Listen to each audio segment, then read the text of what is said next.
नमस्कार दोस्तों, कैसे हैं आप सब। मैं तरुण कुमावत स्वागत करता हूं आपका अपने YouTube channel Fathers Education Institute पर।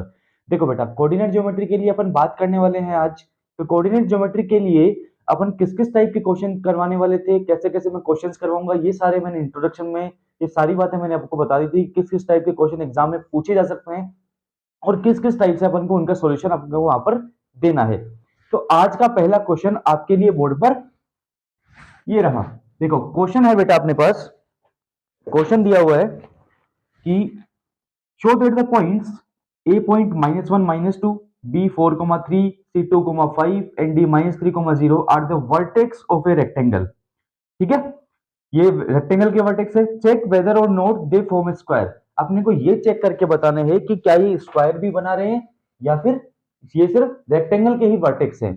ठीक है, तो देखो क्वेश्चन -2 4,3 2,5 एंड देन -3,0। इसने बोला है are the vertex of a rectangle. ये क्या है, एक वर्टेक्स है रेक्टेंगल की। चेक वेदर और नोट, क्या ये फॉर्म स्क्वायर स्क्वायर बनाते हैं या नहीं बनाते, ये अपने को चेक करके बताना है। तो डायगोनल की भी बात कर लेंगे। एसी और बीडी अपने पास क्या हो गए, दो डायगोनल हो गए। सबसे पहले देखो तरीका वो ये है। अब देखो इस टाइप के क्वेश्चन मैंने आपको पहले भी बताया था कि इस टाइप का कोई भी क्वेश्चन आएगा तो आपको वहां पर डिस्टेंस फॉर्मूला ही अप्लाई करना है। तो डिस्टेंस फॉर्मूला अप्लाई करते हुए अपन सबसे पहले ए बी के बीच की डिस्टेंस फाइंड करेंगे। तो क्या लिखूंगा मैं, डिस्टेंस बिटवीन ए बी क्या हो जाएगा, रूट x2 माइनस x1 का square plus y2 minus y1 का स्क्वायर। अब देखो ए और बी वाला पॉइंट ले रहा हूं तो मुझे ए बी वाले पॉइंट पे ही काम करना है। -1 -2 और 4,3। मैंने आपको बताया था पहला पॉइंट x1 y1 की 1 के साथ आपको 1 को रखना है और 2 के साथ आपको 2 को रखना है। अब देखो बस ये वैल्यू यहां से डिनोट करते हुए यहां पर पुट कर दो। x2 की वैल्यू 4 माइनस x1 की वैल्यू -1। तो माइनस के लिए दो साइन थे, इसलिए दूसरे वाले को मैंने क्या दे दिया, ब्रैकेट में दे दिया। अब देखिए आगे y2 की वैल्यू कितनी हो गई, 3 माइनस y1 की वैल्यू -2। फिर मैंने एक और साइन था तो मैंने ब्रैकेट में इसको रख दिया, इसका स्क्वायर कर दिया। अब देखो 4 माइनस माइनस हो गया +1, तो 4 + 1 का स्क्वायर बन गया, यहां बन गया 3 + 2 का स्क्वायर। तो 4 + 1 कितना हो जाएगा बेटा, 5 का स्क्वायर। एंड देन यहां भी कितना हो गया, 5 का स्क्वायर।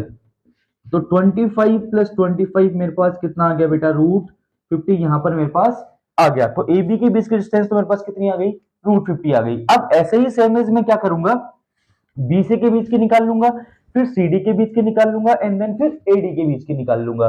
तो करना क्या है, फॉर्मूला आपको हर बार अप्लाई करना है, तो आपको हर बार वो फॉर्मूला वहां पर डिनोट करना पड़ेगा। ए बी निकल गया। अब अपन बात करेंगे बी सी की। तो बी और सी के लिए बात करूंगा तो बी और सी का पॉइंट क्या क्या हो गया, 4,3 एंड देन 2,5। तो ये तो हो गया x1 y1, ये हो गया x2 y2। तो x2 माइनस x1 का whole square, that means 2 minus 4 का स्क्वायर एंड देन 5 माइनस 3 का स्क्वायर। तो देखो 2 माइनस 4 कितना हो गया, -2 का स्क्वायर, और ये हो जाएगा 2 का स्क्वायर। 2 का स्क्वायर 4 और यहाँ भी 2 का स्क्वायर 4। तो बीसी की वैल्यू कितनी आ गई बेटा, √8 आ गई। अब बीसी आ गया। अब अपन किसकी बात करेंगे, एसी के लिए बात करेंगे। तो ए और सी वाला पॉइंट मेरे को ध्यान में रखते हुए चलना है। तो देखो अब अपन बात करेंगे, सॉरी सीडी की बात करेंगे अपन। तो सीडी के लिए जब बात करूंगा तो पॉइंट क्या क्या हो गया, 2,5 और -3,0। तो ये तो हो गया मेरा x1 y1 और दूसरा पॉइंट -3,0। तो ये हो गया मेरा x2 y2 पॉइंट हो गया। अब देखो -3 x2 माइनस x1 करते हैं तो -3 -2 का स्क्वायर और +0 -5 का स्क्वायर। तो देखो -3 -2 कितना हो जाएगा, -5 का स्क्वायर, और 0 -5 हो जाएगा -5 का स्क्वायर। अब माइनस का स्क्वायर प्लस में होता है तो 25 और ये भी 25, इसकी वैल्यू कितनी आ गई, √50 आ गई। सीडी आ गया मेरे पास। अब मुझे क्या चाहिए, एडी की वैल्यू निकालनी है। तो एडी की वैल्यू निकालने के लिए क्या करूंगा, वही सेम फॉर्मूला, ए और डी वाले पॉइंट चाहिए। ए -1 -2 और ये -3,0, -1 -2 एंड देन -3,0। तो ये हो गया x1 y1 मेरा और ये हो गया x2 y2। तो यहां हो जाएगा -3, फिर देखो माइनस फॉर्मूले वाला और ये भी वैल्यू माइनस की है तो -1। ठीक है, इसका स्क्वायर प्लस 0 -2 और इसका स्क्वायर। ठीक है, अब यहां पर क्या आ जाएगा, देखो -3 + 1 का स्क्वायर और 0 + 2 का स्क्वायर। -3 + 1 कितना हो जाएगा, -2 का स्क्वायर एंड देन 2 का स्क्वायर। देखो 2 का स्क्वायर हो गया 4 और ये भी हो गया 4, वैल्यू कितनी आ गई, √8। अच्छा यहां पर अब मैंने ये चार चीजें निकाल ली, तो चार चीजों में मुझे क्या पता चल रहा है कि भाई देखो, एक तो ए बी की वैल्यू और सी डी की वैल्यू बराबर बराबर है, एक बी सी की वैल्यू और ए डी की वैल्यू बराबर बराबर है। अब देखो आमने सामने की जो वैल्यूज बराबर होती है, ये तो किसको शो करता है, रेक्टेंगल को ही शो करता है। लेकिन अपने को क्या बोला है कि ये तो रेक्टेंगल के कोऑर्डिनेट है, लेकिन ये चेक करके बताना है कि ये स्क्वायर के कोऑर्डिनेट हो सकते हैं या नहीं हो सकते। तो वो स्क्वायर की कंडीशन क्या कहती है कि चारों साइड इक्वल आनी चाहिए, लेकिन यहां पर क्या दिक्कत आ रही है, यहां पर तो आमने सामने की साइड इक्वल आ रही है। पर स्क्वायर कब बोलता मैं इसको, जब A B B C C D और ए डी सबकी वैल्यू क्या आती है मेरे पास, बराबर बराबर आती है। लेकिन वहां पर ऐसा नहीं हो रहा है, नहीं हो रहा है तो मैं यही कहूंगा कि ये स्क्वायर नहीं बन सकता। दूसरी बात, मैं और क्या चेक कर सकता हूँ, मेरे को डायगोनल भी तो चेक करने पड़ेंगे। एक तो एसी की वैल्यू फाइंड करनी पड़ेगी एंड देन बीडी की वैल्यू फाइंड करनी पड़ेगी, तब जाके मुझे ये पता चलेगा कि ये यहाँ पर कंप्लीट हो पा रहा है या नहीं हो पा रहा। वैसे तो चार कोऑर्डिनेट अपन निकाले, यहां से देखने पर साफ पता चल रहा है कि ये स्क्वायर तो नहीं हो सकता किसी भी कंडीशन में, क्योंकि कंडीशन अप्लाई पहले ही ये हो गई कि वहां पर चारों साइड क्या आनी चाहिए थी, इक्वल इक्वल आनी चाहिए थी। ठीक है, तो अब अपन बात करने वाले हैं इसके डायगोनल्स की। तो डायगोनल्स आपके सामने ये मैं इस तरीके से सोल्व कर रहा हूं, तो ध्यान दीजिए। अपन बात कर रहे हैं एसी डायगोनल, आपके सामने ये रहा। देखो भाई, एसी डायगोनल की जब मैं बात करूंगा तो ए पॉइंट हो गया -1 -2 और सी पॉइंट हो गया मेरा 2,5, ये हो गया x1 y1 मेरा, ये हो गया x2 y2। तो x2 की वैल्यू हो गई 2, फिर माइनस -1 का स्क्वायर, क्योंकि एक माइनस तो फॉर्मूले वाला, और दूसरा x1 की वैल्यू ऑलरेडी मेरे पास -1 थी तो मैंने ब्रैकेट दे दिया। y2 की वैल्यू हो गई 5, फिर माइनस 2 का स्क्वायर। तो देखो ये तो बन जाएगा 2 + 1 का स्क्वायर और ये बन जाएगा 5 + 2 का स्क्वायर। देखो 2 + 1 तो हो जाएगा 3 का स्क्वायर और ये हो जाएगा 7 का स्क्वायर। देखो 3 का स्क्वायर हो गया 9 और 7 का स्क्वायर हो गया 49। तो 9 9 कितना हो गया 18, तो 58 हो गया। तो एसी की वैल्यू मेरे पास कितनी आ गई, √58 आ गई। अब सेम एज में क्या करूंगा, बीडी निकालूंगा। तो बीडी निकालने के लिए सेम फॉर्मूला अप्लाई हो जाएगा, बी और डी वाला पॉइंट चाहिएगा मेरे को। बी का पॉइंट है 4,3 और डी का पॉइंट है -3,0। ये तो हो गया x1 y1, ये हो गया मेरा x2 y2। x2 की वैल्यू -3 माइनस x1 की वैल्यू 4 स्क्वायर प्लस 0 -3 का स्क्वायर। अब देखो -3 -4 हो गया -7 का स्क्वायर और ये हो गया -3 का स्क्वायर। 7 का स्क्वायर हो गया मेरे पास 49 और 3 का स्क्वायर हो गया 9, ये आ गया मेरे पास कितना, √58। देखो बीडी और एसी जो दो डायगोनल थे वो तो बराबर बराबर आ रहे हैं, लेकिन अपन ने जस्ट पहले क्या देखा कि आमने सामने वाली साइड, मतलब ए बी और सी डी इक्वल आया मेरा, और बी सी और ए डी इक्वल आया। ठीक है, एन प्लस डायगोनल भी जो आए मेरे पास वो भी क्या है, इक्वल इक्वल मेरे पास आ गए। लेकिन अब ये कह रहा है कि ये एक स्क्वायर की कंडीशन है या नहीं।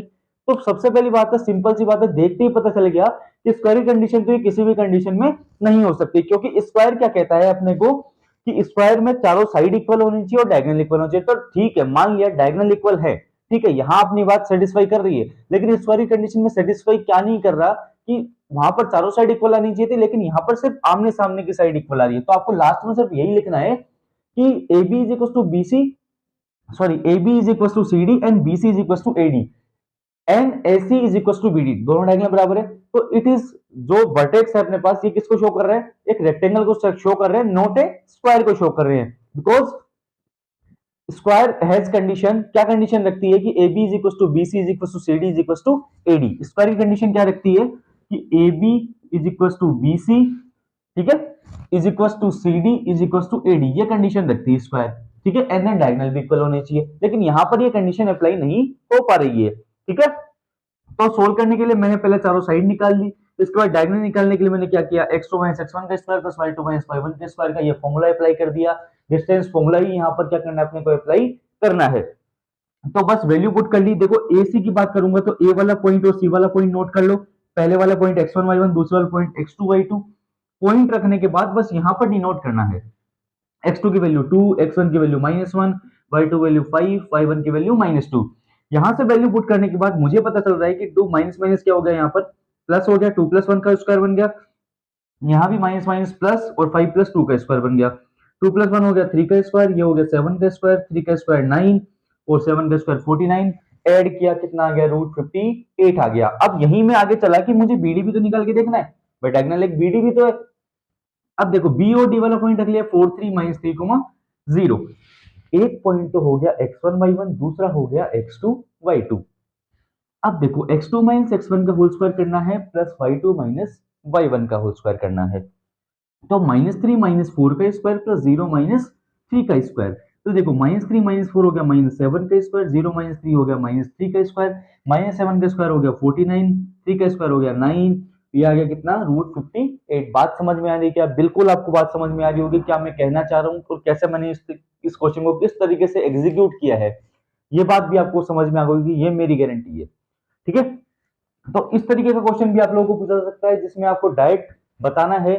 तो आपको पूछ सकता है कि ये ऑलरेडी मैंने रेक्टेंगल बता रखा है, ये एक स्क्वायर हो सकता है या नहीं हो सकता। देखो अगर मैं इसको स्क्वायर कह सकता तब ये रेक्टेंगल वाली बात गलत हो जाती। अगर ये मान लो चारों साइड इक्वल रहती तो ये रेक्टेंगल नहीं होता। फिर मैं क्या कहता है कि not a rectangle, it is a square. ये क्या है? एक स्क्वायर है। ठीक है, क्योंकि वहां पर चारों साइड इक्वल आ गई और दोनों डायगोनल इक्वल आ गई। इतनी बात समझ में आ गई। इस टाइप का क्वेश्चन आप कर सकते हो। ठीक है, अब अपन दूसरे क्वेश्चन पे बात करते हैं। तो दूसरा क्वेश्चन आपके लिए बोर्ड पे ये रहा। देखो भाई दूसरा क्वेश्चन क्या है मेरे पास, using distance formula show that the points -3 2 1 -2 and 9 -10 are collinear. देखो सबसे पहले मैं आपको आप लोगों को कोलिनियर की कंडीशन समझा देता हूं।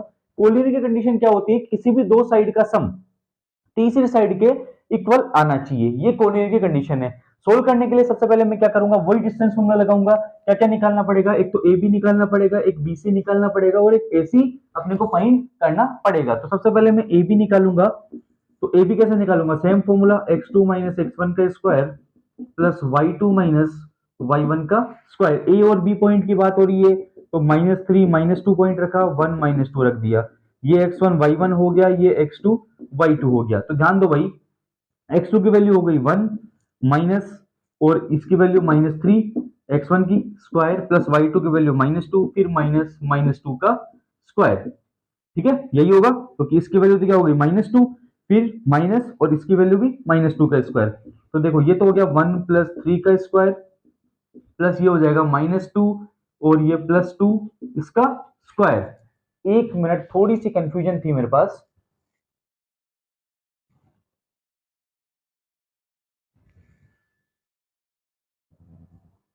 कंफ्यूजन क्लियर है? कंफ्यूजन ये थी कि ये पॉइंट जो था ये प्लस का पॉइंट था। तभी मैं सोचूं कि वहां दिक्कत क्यों आ रही है। तो यहां पर देखो ये थी प्लस की वैल्यू तो -2 और फिर ये माइनस में नहीं है अपने पास। तो ये कितना आ जाएगा यहाँ पर -2 -2। तो ये तो हो जाएगा 4 का स्क्वायर और ये भी हो जाएगा मेरे पास 4 का स्क्वायर। ठीक है, 4 का स्क्वायर हो गया मेरे पास 16 और ये भी कितना हो जाएगा 16। तो ये कितना आ गया √32। अब देखो 32 को मैं क्या करूंगा, फैक्टराइजेशन से इसके पार्ट में डिवाइड कर लूंगा। तो 32 देखो किसका मल्टीपल होगा, 2 का हो जाए, 2 2 जा 4, 4 2 जा 8, 8 2 जा 16, 16 2 जा 32। तो 4 का तो बन जाएगा पेयर, लेकिन एक बाहर रह जाएगा। 4 में से 2 तो आ जाएंगे बाहर, मतलब 4√2 में इसको लिख सकता हूँ। कैसे? देखो √32 को मैं ये लिख सकता हूँ कि रूट में 2 इंटू 2 इंटू 2 इंटू 2 इंटू 2, 2 2 जा 4, 4 2 जा 8, 8 2 जा 16, 16 2 जा 32। तो यहां से देखो इसका पेयर बन गया, इसका पेयर बन गया, यहां से 2 2 जा 4 बाहर आ गया। तो कितना हो गया 4√2। इसकी वैल्यू आ गई मेरे पास। अब मुझे क्या निकालना है, बीसी की वैल्यू फाइंड करनी है। तो वही सेम फॉर्मूला, बी और सी वाला पॉइंट ले लो, 1 -2 एंड 9 -10। ये x1 y1 हो गया, ये x2 y2 हो गया। तो x2 की वैल्यू 9 -1 का स्क्वायर प्लस -10 और फिर +2 का स्क्वायर, क्योंकि एक माइनस तो फॉर्मूले में आएगा, एक दूसरा y1 के साथ माइनस है तो मैंने डायरेक्ट लिख दिया माइनस माइनस प्लस हो गया। ठीक है, 9 -1 कितना हो गया बेटा 8 का स्क्वायर और -10 + 2 भी कितना हो गया -8 का स्क्वायर। 8 का स्क्वायर हो गया 64 एंड देन 8 का स्क्वायर 64। 64 और 64 कितना हो जाएगा बेटा 128 हो जाएगा। अब 128 को भी आपको क्या करना पड़ेगा, सेम फॉर्मूले में रखोगे तो BC मेरे पास आ जाएगा 12√2 आ जाएगा। ठीक है, इतना काम हो गया। अब आपको क्या निकालना पड़ेगा, AC निकालना पड़ेगा। AC निकालने के लिए ए और सी वाला पॉइंट चाहिएगा। तो -3, 2 और 9, -10, -3, 2 एंड देन 9, 10 -10। तो ये x1 y1 हो गया, ये x2 y2 हो गया। तो x2 9 फिर माइनस फॉर्मूले वाला और माइनस x1 वाला, तो +9 + 3 का स्क्वायर प्लस -10 और ये -2 का स्क्वायर। तो कितना हो जाएगा 12 का स्क्वायर और ये भी हो जाएगा 12 का स्क्वायर। ठीक है, -12 का स्क्वायर। तो ये तो हो गया 144 और ये भी हो जाएगा 144। ये कितना हो जाएगा 200, 280 और 288, रूट 288। यहाँ पर थोड़ी सी दिक्कत थी कि ये जो 12 रूट 2 था ना, यहाँ पर ही आ जाएगा 8 रूट 2, क्योंकि इतना नहीं आएगा रूट 128, इसका जरूर आ जाएगा 288 का। इसका कितना हो जाएगा? 12 रूट 2 आ जाएगा। अच्छा, अब मेरे को एक बात बताओ कि मैं अगर ए बी और बी सी का सम कर दूं तो क्या वो ए सी के इक्वल आ जाएगा? मैंने यही बोला कॉलोनी कंडीशन में कि किसी भी दो साइड का सम तीसरी साइड के इक्वल आना चाहिए। तो मैं ये कह सकता हूं क्या कि A B plus B C कर दूं अगर मैं, तो ये किसके इक्वल आ जाएगा? ए सी के इक्वल आ जाएगा। कैसे? ये तो 4 रूट 2 और ये 8 root 2 is equal to 12 root 2। तो यहां से देखो रूट 2 कॉमन ले लूंगा तो अंदर बन जाएगा 4 प्लस 8 और ये हो जाएगा 12 रूट 2। तो मैं कह सकता हूं ना कि 12 रूट 2 किसके इक्वल है? 12 रूट 2 के इक्वल है। दैट मींस ये तीनों पॉइंट क्या शो कर रहे हैं? एक कोलिनियर की कंडीशन को यहां पर शो कर रहे हैं। तो देखो ध्यान से समझना क्वेश्चन को। क्वेश्चन अपने को दिया हुआ था, 3 पॉइंट थे, -3, 2, 1, -2, 9, -9। सबसे पहले मुझे ए बी के बीच की डिस्टेंस फाइंड करनी पड़ेगी, फिर बीसी के बीच की डिस्टेंस फाइंड करनी पड़ेगी अपने को, एंड देन फिर एसी के बीच की डिस्टेंस अपने को फाइंड करनी पड़ेगी। तो करने के लिए सबसे पहले मैंने ए बी लिखा। ए बी के बीच की डिस्टेंस फाइंड करने के लिए मैंने फॉर्मूला लगाया, x2 - x1 का स्क्वायर प्लस y2 - y1 का स्क्वायर और उसका रूट। अब देखो एक्स ए बी की बात कर रहा हूं तो ए बी वाले दोनों पॉइंट मैंने डिनोट किए, -3, 2, 1, -2, x1 y1 x2 y2। Value put करी 1, फिर माइनस माइनस हो गया प्लस 1 प्लस 3 का स्क्वायर प्लस -2 का स्क्वायर, 3 प्लस 1 हो गया 4, 4 का स्क्वायर और यहाँ भी 4 का स्क्वायर, दैट मीन्स -4 का स्क्वायर। तो यहाँ पे 16 कितना हो जाएगा? रूट 32 को मैं क्या लिख सकता हूँ? 4 रूट 2 लिख सकता हूँ। सेम एज मैंने बीसी फाइंड किया तो 9 - 1 का स्क्वायर -10 + 2 का स्क्वायर, क्योंकि दोनों पॉइंट मुझे बीसी के मैंने डिनोट कर लिए थे। पहले वाले को x1 y1 शो कर दिया, दूसरे वाले को x2 y2 यहाँ पर शो करके पॉइंट्स को डिनोट कर लिया गया। अब 9 - 1 हो गया 8 का स्क्वायर और -10 + 2 भी हो गया -8 का स्क्वायर। 64 + 64 128, 128 को लिख सकता हूँ मैं 8 रूट 2 लिख सकता हूँ। अब आगे देखो, एसी और बच गया तो एसी और निकाल दो। एसी वाले पॉइंट नोट कर दिए, एक बन गया 9 + 3 का स्क्वायर, एक बन गया -10 - 2 का स्क्वायर, तो हो गया 12 का स्क्वायर प्लस -12 का स्क्वायर। 12 का स्क्वायर भी 144 और -12 का स्क्वायर भी 144, क्योंकि माइनस का स्क्वायर करूंगा तो किस में आ जाएगा? ऑलरेडी प्लस में वैल्यू अपने पास आ जाएगी। अब तो बात ध्यान से समझनी है कि रूट 288 का तो रूट कितना हो जाएगा? 12 रूट 2, इसका आ गया 8 रूट 2, इसका आ गया 4 रूट 2। अगर मैं 4 रूट 2 प्लस 8 रूट 2 कर दूं तो क्या वो 12 रूट 2 हो जाएगा क्या? बिल्कुल डेफिनेटली वो 12 रूट 2 हो जाएगा, क्योंकि दोनों के पास से रूट 2 अगर मैं कॉमन ले लेता हूं तो अंदर 8 + 4 बन जाएगा, 8 + 4 हो जाएगा 12 रूट 2 और वो इक्वल्स टू एसी के इक्वल आ जाएगा। क्या? बिल्कुल आ रहा है और ये क्वेश्चन यहाँ पर कंप्लीट हो जाएगा। ध्यान से देखना है, ये क्वेश्चन वेरी वेरी इंपॉर्टेंट है, काफी बार पूछा गया है, बार बार पूछा जा रहा है, तो आपको ये क्वेश्चन ध्यान से समझना है और इस क्वेश्चन की जो भी क्वेश्चन मैं करवा रहा हूँ सबकी बार बार प्रैक्टिस करनी है, वरना क्वेश्चन में दिक्कत आएगी, 100% दिक्कत आएगी। अगर आप 2-3 दिन का भी गैप दे दोगे फिर भूल जाओगे कैसे सोल्व किया था, कंडीशन क्या थी, कंडीशन क्या होनी चाहिए। भाई मैं बोल रहा हूँ आइसोसेलेस ट्रायंगल होना चाहिए तो पता चलना चाहिए कि भाई दो साइड सेम आनी चाहिए या अलग आनी चाहिए, तो आइसोसेलेस हो जाएगा।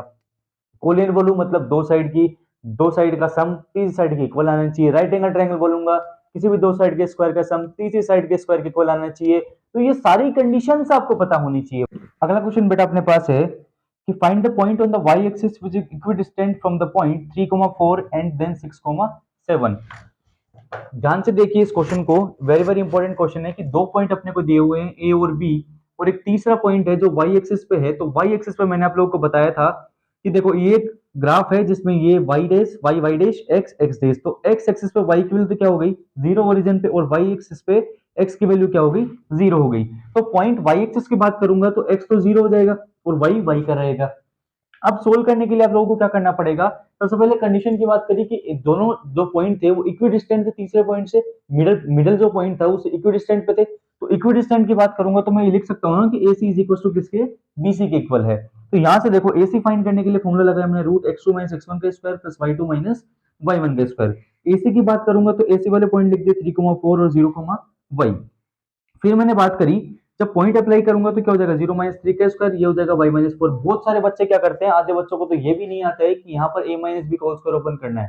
ठीक है, वो लोग क्या करते हैं y स्क्वायर प्लस 16 कर देते हैं, जबकि ऐसा नहीं है। उन लोगों को ये बात पता नहीं है कि यहाँ पर मुझे a - b का होल स्क्वायर ओपन करना है तो y का स्क्वायर प्लस 4 का square minus 2 into y into 4। Formula क्या होता है, ए माइनस बी का square a square plus b square minus 2ab होता है। अब आगे देखो ध्यान से समझो, 3 का स्क्वायर हो गया 9, ये वाई स्क्वायर, 4 का स्क्वायर हो गया 16, ये हो गया 4 टू जा 8y। तो क्या बन गया condition, Y square minus 8y plus 25। Equation 2 देके यहीं छोड़ दो। फिर अगली बात करते हैं बीसी की निकालने की। तो बीसी कैसे निकालूंगा, सेम पॉइंट, बी वाला पॉइंट 67 और सी वाला point 0, x1 y1 x2 y2 denote कर लिया। 0 माइनस 6 का स्क्वायर हो गया, एक y माइनस 7 का स्क्वायर हो गया। y माइनस 7 के स्क्वायर में भी मुझे क्या पुट करना है, a माइनस बी का होल स्क्वायर, यहाँ पर मुझे आइडेंटिटी लगानी है। 6 का स्क्वायर 36 हो गया, ये वाई स्क्वायर प्लस 7 का स्क्वायर 49 और ये हो जाएगा 7 टू जा 14y हो गया। यहाँ देखो 36 प्लस वाई स्क्वायर प्लस 49 और माइनस 14y। कंडीशन क्या बन गई, Y square minus 14y plus 85। ठीक है, ये इक्वेशन 3 दे दी। अब देखो AC और BC दोनों बराबर बराबर थे, तो मुझे दोनों की वैल्यू को क्या रखना था, बराबर बराबर यहाँ पर रखना था।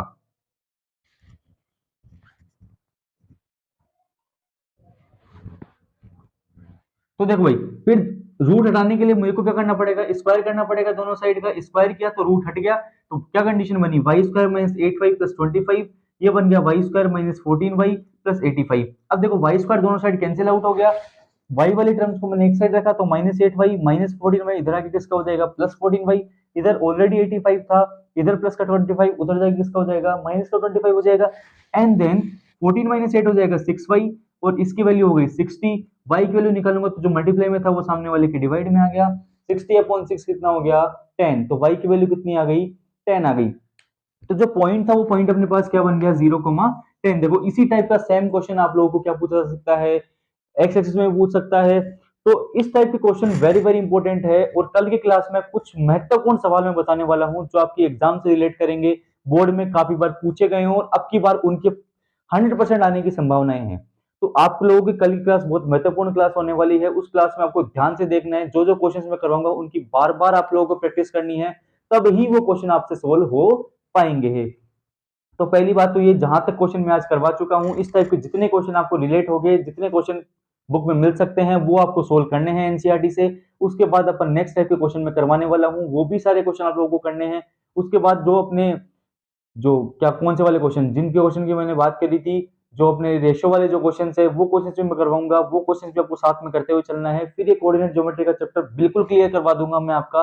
एक के वाला क्वेश्चन वेरी वेरी इंपॉर्टेंट है, इसमें से आता है जो ट्रायंगल बेस पे है, जो 7.3 एक्सरसाइज पे अपन लेके चलेंगे, वो क्वेश्चन भी अपन सारे करवाएंगे। ठीक है, तब तक के लिए आपको क्या करना है, इतना काम आप लोगों को करके रखना है, ये सारे क्वेश्चंस की बार बार प्रैक्टिस करनी है, ताकि बिल्कुल दिक्कत नहीं है आपको। ठीक है, तो इतना काम आप लोगों को करके रखना है। नेक्स्ट क्लास में अपन बात करेंगे नए महत्वपूर्ण सवालों की। ठीक है, थैंक यू।